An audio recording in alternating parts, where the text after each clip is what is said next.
είμαστε στην ευχάριστη θέση να είμαστε και φέτος στην Post 2021 στο περίπτωμα του Ξάνου.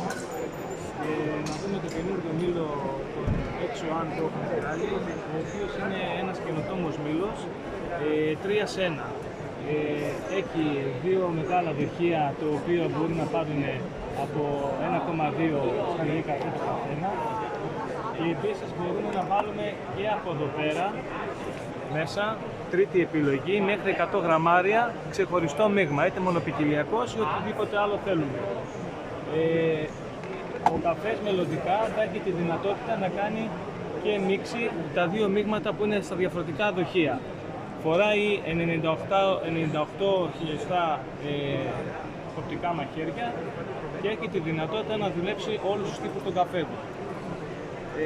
Το κύριο προσόν του αυτή τη στιγμή, όπως μας έχουν ενημερώσει οι άνθρωποι της Ανέμο, είναι ότι δεν έχει καθόλου παρακράτηση του καφέ. Και αυτό οφείλεται στο γεγονός ότι η κάθε δόση που αλέφεται και φεύγει, πέφτει μετά καφές από τη δεύτερη την επόμενη δόση που πατάει ο μπαρίστα από εδώ πέρα από αυτό το κουμπί μέσα. Θα έχει μελλοντικά επίσης τη δυνατότητα να προσθεθεί κάποια ηλεκτρονική ζυγαριά, γιατί αυτή τη στιγμή πρέπει ο μπαρίστα να ζυγίζει και μετά να κόβει, ώστε να γίνει gravity η μηχανή. Αυτά σας ενημερώνουμε ξανά, διότι νέα εξέλιξη υπάρχει πάνω στο μήλο Exo-An. Ευχαριστώ πολύ.